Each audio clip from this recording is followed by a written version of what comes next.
महाराष्ट्राला मध्य प्रदेशाला लागल्याच्या नंतर जसं आपण मोवाडच्या पुढे जातो तसं मोवाडच्या पुढे त्या ठिकाणी आपण वरुडला आले. आणि आज मोठ्या प्रमाणात वैद्यकीय आरोग्याच्या सुविधा वरुडमध्ये आहेत. मोठ्या प्रमाणात वैद्यकीय आरोग्य सुविधा काटोलचं तरी थोडंसं हे झालं आपल्या पांडुरण्याला आहे. पण आपल्याला आपल्या हक्काची सुविधा त्या ठिकाणी पाहिजे की नाही पाहिजे. ही गोष्ट जेव्हा मला बरेच लोकांनी त्या ठिकाणी सांगितली, मी पण त्याची माहिती घेतली. ज्या ज्या वेळा माझा कारखेडला दौरा झाला त्या वेळा मी त्या ठिकाणी आरोग्य रुग्णालयाला भेट दिली. त्यावेळेस एक ग्रामीण रुग्णालय म्हणून आरएस म्हणून त्या ठिकाणी फेमस होतं. आपल्याला जोपर्यंत श्रेणीवर्धन करून घेत नाही तोपर्यंत एक आपल्याला सुसज्ज इमारत भेटत नाही. जोपर्यंत आपल्याला श्रेणीवर्धन होत नाही तोपर्यंत आपल्याला ऍडिशनल स्टाफ तिकडे भेटत नाही. आणि अशा पद्धतीची मागणी आपल्या लोकांची रास्त होती. अनेक लोकांचे अपघात झाले. आता माझ्यापूर्वी मला वाटतं दिशांनी काही गोष्टीचा नमूद केला, ती गोष्ट खरी. बरेच लोकांचे अपघात झाले, त्यांच्या घरी पण मी गेलो होतो. त्यांची पोटतिडकी मी त्या ठिकाणी पाहिली. आणि त्याच पद्धतीने जेवढं माझ्याकडनं झालं त्या पद्धतीने मी कामाला लागलो. मला आपल्याला काही प्रसंग या ठिकाणी सांगायचे आहे. कारण की मला सांगण्यात आलं की नरखेडमध्ये आता हा लोकांच्या जिव्हाळ्याचा प्रश्न झालाय. लोक खरंच या प्रश्नासाठी जागरूक झाले. मी आपल्याला सांगतो 2014 ते 19 मध्ये तर आपल्या कार्यकाळ नव्हता. 2014 ते 19 मध्ये तर आपला कार्यकाळ नव्हता.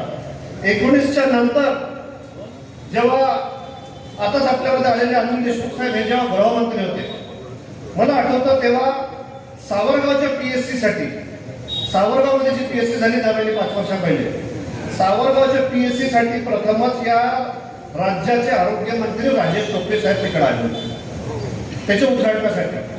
राजेश टोपे साहेब जिकडे सावरगावच्या पीएससीच्या उद्घाटनाला आले होते तेव्हा ही मागणी अनिल देशमुख साहेब सगळ्या पदाधिकाऱ्यांनी सर्व जनतेने त्या ठिकाणी केली की नागपूर जिल्ह्यातील नरखेड तालुक्याचं उपजिल्हा रुग्णालय काय झालंच पाहिजे. आणि ती त्या ठिकाणी मागणी केल्याच्या नंतर त्याने सुद्धा ती गोष्ट गांभीर्याने घेतली. हे सगळं होतं जेव्हा राजेश टोपे साहेब तिकडे आले होते. त्यानंतर आपल्याला घटनाक्रमाला त्या ठिकाणी कल्पना आहे, जेव्हा राजेश टोपे साहेब तिकडं आरोग्य मंत्री होते म्हणजे साधारणतः महाविकास आघाडीची सत्ता आहे 2-2.5 वर्ष चालली. 2-2.5 वर्ष, 2.5 वर्षे नाही, 2-2.25 वर्ष त्या ठिकाणी चालली. यानंतर काही काळ कोरोना काळ आला. कोरोना काळ आल्याच्या नंतर पण त्या ठिकाणी मी आपल्याला सांगतो, जेव्हा अनिल देशमुख साहेब हे अटकेत होते, जेव्हा हे तुरुंगात होते, जेव्हा ईडीचं माझ्यावर कारवाई चालली होती, जेव्हा ईडीची त्यांच्यावर कारवाई चालली होती, माझ्या प्रत्येक कुटुंबावर त्या ठिकाणी कारवाई चालली होती, त्या वेळेस पण मी या विषयाचा पाठपुरावा सन्मान्य राजेश टोपे साहेबांच्या दालनामध्ये माझे मोठे भाऊ राजेश टोपे त्यांच्या ठिकाणी केला होता. आणि कुठली तारीख येते? जानेवारीच्या पहिल्या तारीख. कुठली तारीख येते? 7 जानेवारी. पाहून घ्या, 7 जानेवारीला मी राजेश टोपे साहेबांच्या दालनामध्ये ते घेतलं होतं.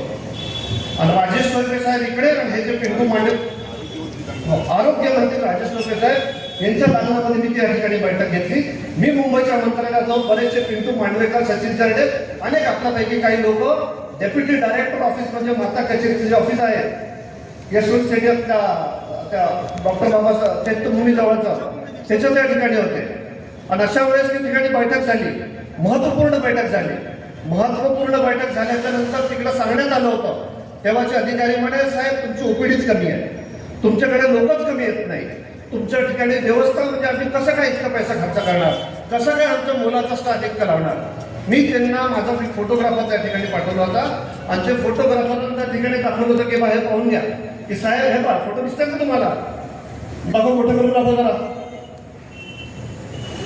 आपल्या महाराष्ट्रामध्ये नागपूर जिल्ह्यामध्ये अनेक जिल्ह्यामध्ये जे पण काही ऑडिट होता सिव्हिल डिपार्टमेंटचे मुशीरभाई ते विश्वेश्वरय्या इन्स्टिट्यूट ऑफ टेक्नॉलॉजी VNITच्या माध्यमातून त्याचे सिव्हिलचे ऑडिट केले जातात. तर ते मी त्या ठिकाणी दाखवलं होतं, त्याचं सिव्हिलचं ऑडिट त्या ठिकाणी झालं होतं. आणि त्यांना म्हटलं अशा पद्धतीचे भगदाड असतील तर कुठलेही रुग्ण आपल्या या भागात येणार नाही म्हणजे नाही. हे मी त्या ठिकाणी त्यांना जबाबदारीने सांगितलं होतं. त्यांनी सुद्धा ती गोष्ट मान्य केली. त्यांनी सुद्धा मान्य केल्याच्या नंतर हा कुठेतरी प्रस्ताव आपण पुढे नेला. पुढे नेल्याच्या नंतर मला सांगताना हे होतं की काही सरकार बदल झाले. आज आपण काय राजकारणाबद्दल बोलायला इकडं जमलो नाही, मला वाटतं मंचावर बसणारे अनेक पक्षाचे लोक असतील. पण त्यानंतर सरकार बदलली आणि या राज्याचे मुख्यमंत्री झाले शिवसेना पक्षाचे एकनाथजी शिंदे. या राज्याचे मुख्यमंत्री झाले एकनाथजी शिंदे साहेब, राजेश टोपे साहेब आरोग्यमंत्र्याच्या वर हटून त्यावेळेस नवीन आरोग्यमंत्री झाले तानाजी सावंत साहेब. या तानाजी सावंत साहेबांकडे मी त्या ठिकाणी पाठपुरावा केला. नव्याने सरकार बनली, माझा प्रस्ताव हातातोंडाशी झाला होता. या तानाजी सावंत साहेबांकडे मी प्रस्ताव केला, आहे का फोटो? त्यांच्यासोबत मंत्रालयात अनेक वेळा मी त्या ठिकाणी चर्चा केली, अनेक वेळा त्यांना त्या ठिकाणी निवेदन दिलं की साहेब हे जरी विरोधी पक्षातला विषय असला तरी अनिल देशमुख साहेब आज अडचणीत आहे, ते असते तर नक्कीच तुमच्याकडे येऊ शकले असते, पण आज ते तुरुंगात आहे.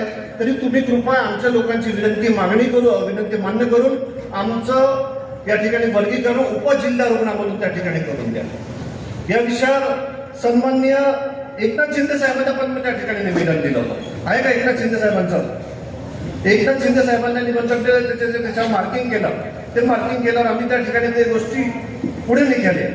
या विभागाचे, आरोग्य विभागाचे दोन विभाग असतात. एक असतं पब्लिक हेल्थ म्हणजे सार्वजनिक आरोग्य, आणि एक असतं हेल्थ, दुसरं health department medical education. Public health डिपार्टमेंटचे त्यावेळेसचे अतिरिक्त मुख्य सचिव मिलिंदजी म्हैसकर, काही लोकांना कदाचित मंचाच्या त्या लोकांना ओळख असतील, त्या मिलिंद म्हैसकर साहेबांना कमीत कमी मी 4 ते 5 वेळा आरोग्य भवनामध्ये भेटलो. या आरोग्य भवन आहे बीटी स्टेशन जवळ, त्यांना त्या ठिकाणी भेटलो. त्या ठिकाणी मिलिंद म्हैसकर साहेबांच्या नंतर तिकडचे दुसरे आयुक्त होते, आरोग्य भवन येथे धीरज कुमार साहेब इथे आरोग्याचे आयुक्त होते, त्यांच्याकडे आम्ही पाठपुरावा केला.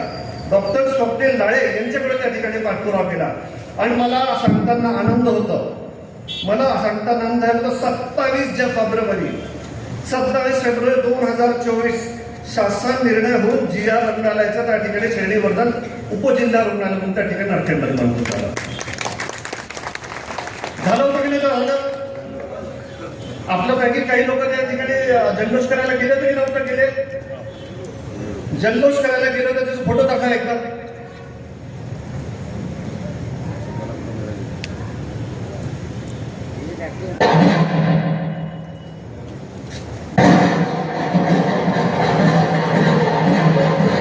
मोठा गोष्ट आपल्याला अखेरला भेटली होती.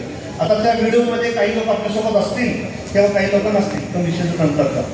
पण हे झालं असताना आम्हाला आनंद झाला की त्या ठिकाणी चांगला कॉम्प्लेक्स आपल्याकडे बनेल, चांगली सुविधा आपल्याकडे होईल, चांगले डॉक्टर भेटतील.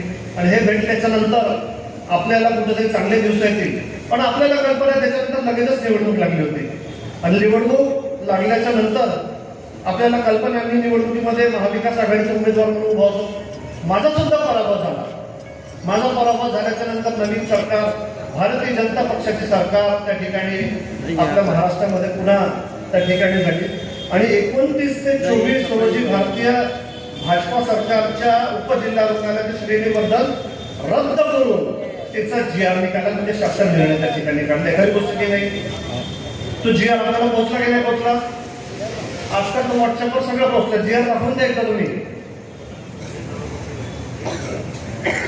यानंतर आम्ही एका काळातले माझ्यासोबतचे राष्ट्रवादी काँग्रेस पक्षाचे आरोग्य मंत्री, आता नवीन जे पुन्हा शिवसेने पक्षाचे आरोग्य मंत्री आहेत प्रकाशजी आंबेडकर, त्यांना मला कोणी लोक म्हटले की आपल्या लोकांना, काही लोकांना भेटायचं, चांगली गोष्ट आहे, भेटलं पाहिजे. यांना सुद्धा आम्ही भेटून त्याचं निवेदन दिलं होतं. मला तुम्ही काटोलमध्ये काय करता त्यात काय हरकत नाही. काटोलमध्ये तुम्हाला सुविधा उभं करायची नक्की करा, आम्ही पण तुम्हाला मदत करू. जास्तीची उभी करायची चांगली गोष्ट आहे, त्याच्यामध्ये पण आम्ही मदत करू. पण एकीकडचं तुम्ही काढता आणि दुसरीकडचं देता, आणि ते पण वंचिताकडचं काढताना एखाद्या ठिकाणी देता, ही गोष्ट चुकीची आहे. तुम्हाला मान्य आहे की नाही मान्य आहे? ही त्या गोष्ट सांगण्यासाठी आज तुमच्याकडे आला. वास्तविक मी पण यांना म्हणलं होतं कशाला सभा घेता, सगळ्यांना सगळ्या गोष्टी कदाचित माहीत असेल, पण सगळे लोक म्हणत नाही, काही गोष्टी त्यांच्या पुढे घेणं त्या ठिकाणी गरजेचं आहे, म्हणून त्या ठिकाणी मी आपल्यामध्ये आलोय.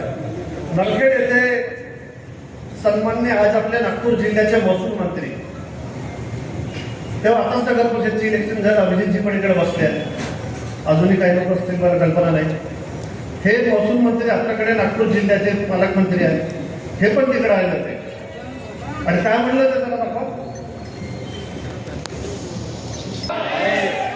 आपल्याला आपल्या हक्काचं भेटलं पाहिजे की नाही भेटलं पाहिजे?